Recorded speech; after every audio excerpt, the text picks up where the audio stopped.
Hello and welcome to Unusual and Unlucky Deaths in World War One. This is my most popular presentation. It's been well received in branches of the Western Front Association, local history groups and societies. I thought it'd be a good idea to add a bit of commentary to this presentation just to give you some idea of what I'm doing, and it'll give you something to do while you're in lockdown. It's very much an abridged version of the presentation. I don't want to bore anyone, and I certainly don't want any nodding off at the back of the class. So if you're ready, let's crack on.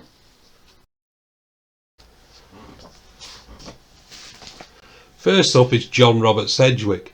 Now, I've started with John for a very special reason. He's buried in St John's Cemetery in Padiham near Burnley in Lancashire, and it's actually the same cemetery that my dad's buried in. And on one of my numerous visits there, I saw a lot of Commonwealth war graves. I thought it'd be a good idea to do a bit of research on them. So I've started with the two nearest to me dad. John's the nearest, and a few plots down is another to Robert Bullen, or Bob as he's more popularly known. Now, Bob enlisted into the 11th Battalion, the East Lancashire Regiment, the ill-fated Accrington Pals. Now, I've got quite a few photos of Bob, a lot of information, and I've even got some copies of letters he wrote home, some of them on YMCA-headed notepaper. So he might be worthy of a podcast or even a webcast on his own. So if you look out for that in the future, I might just give it a go. Now, going back to John, he was actually born in Padiham, Lancashire in July in 1888. He lived with his father John, who was a cotton weaver, and his mother Nancy at 5 New Street in Padiham. He had 3 brothers, William, Elisha and Ernest, and he had 2 sisters, Elizabeth and Rosetta. By 1901, they'd moved to 14 K Street, where John was also a weaver working in the same weaving shed as his dad.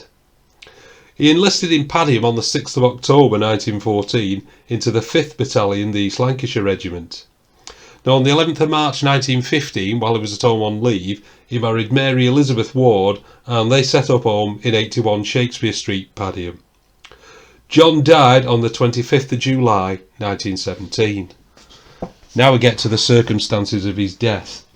The previous December, he was with his battalion in Egypt, and on the 4th of December 1916, he was part of a working party that was attached to the Royal Engineers, and they were given the task of extending the railway lines. Now, on the 6th of December, John was riding on a train that was carrying the rails to extend the railway. It was a series of flatbed trucks, and the rails were placed on top of them. John was sat on the edge of one of the trucks. Now, as the train rounded a bend, it collided with a convoy of camels that were being led by another private. Now, I know that sounds a bit weird, but the local town of Avasia was a depot for the Imperial Camel Corps, so it's not quite as outlandish as it first appears. Now, the impact of the collision threw John off the train. He rolled down the embankment. The rails were also dislodged from the train. They rolled down the embankment, landed on John, pinned him down and rendered him unconscious. They got him out from underneath the rails and they took him to a local dressing station for immediate attention. 2 days later, he was admitted to the 27th General Hospital of Avasia, where he was operated on.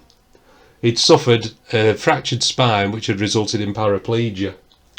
Now, in January 1917, he was evacuated to England and he was admitted to the 2nd Western General Hospital on Whitworth Street in Manchester. On the 30th of April that year, he was transferred to Disbury Lodge, and he was discharged as no longer physically fit for active service on the 14th of July 1917. From there, he was sent to a disabled home for disabled soldiers and sailors at Park Grove in Manchester, where he died from his injuries on the 25th of July 1917. He was 28 years old, and as I said before, he's buried in Padiham Cemetery. This is a photograph of the headstone for John's grave. As you can see, he was 28 years old. Now, if you see the row of trees at the back, if you go up the left for about 10 yards, that's where my dad's buried. If you go down on the right for just a couple of yards, it's where Bob Bullen's buried.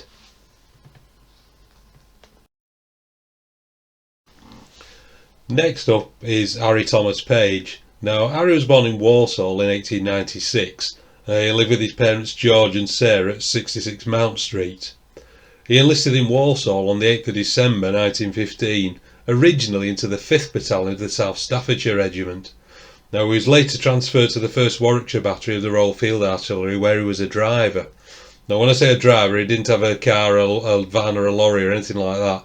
He sat on the lead horse of a team of horses that were pulling some of the guns. He was also awarded the military medal during his service. On the 21st of October in 1917, he was part of a 6-man working party who were repairing a dugout that had collapsed. In the distance from them, about 100 yards away, there was an old abandoned tank. Now, a party of the Royal Engineers turned up and they were going to dismantle the tank. However, what they didn't say was exactly how they were going to do that. They set a load of explosive charges inside the tank and they blew it up. Now you can imagine the scene. There's these 6 lads working away. They hear this explosion. They look up and all they can see is all this metal and other debris coming towards them. So they all dive for whatever cover they could find. Unfortunately for Harry, he couldn't find enough cover. He was actually hit by the side door of the tank.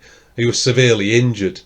He was admitted to the 27th Field Ambulance where he was operated on, but unfortunately he died there 6 days later on the 27th of October 1917.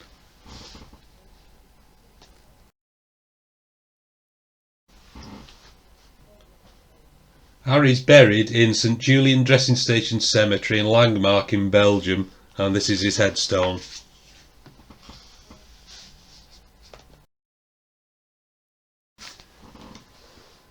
Now we come to Lance Corporal Arthur Cecil Rawson of the 1st Battalion, the Cambridgeshire Regiment. Arthur was born in Whittlesea in Cambridgeshire in 1888, and lived with his dad who was a grocer and his mother at the shop on Almshouse Street, which is now Market Street. He joined the Cambridgeshire Regiment in 1909 and he was in the Whittlesea Company. Now the battalion moved to Romford on the 8th of August 1914, just on the outbreak of war, and Arthur was given the task of forming a guard.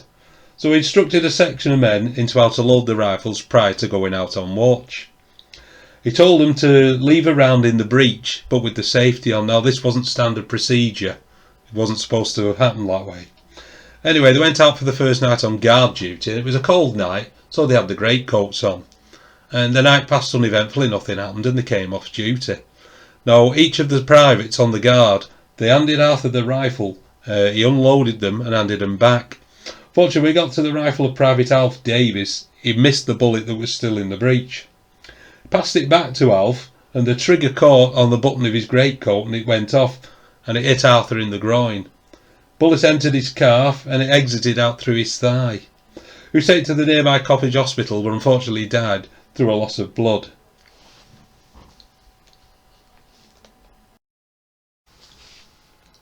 Arthur's body was taken back to Whittlesea, where he received a full military funeral through the town. This photo shows the funeral procession going through the town. As you can see, it was well attended. Arthur's buried in the family plot at Whittlesea Cemetery. But that wasn't quite the end of the story. The man that fired that fatal shot, Private Alf Davis, later went on to become a stretcher bearer, and he was awarded the Distinguished Conduct Medal in 1916 for conspicuous gallantry while he was a stretcher bearer. He was seriously wounded in an attempt to bring in wounded men under very heavy fire.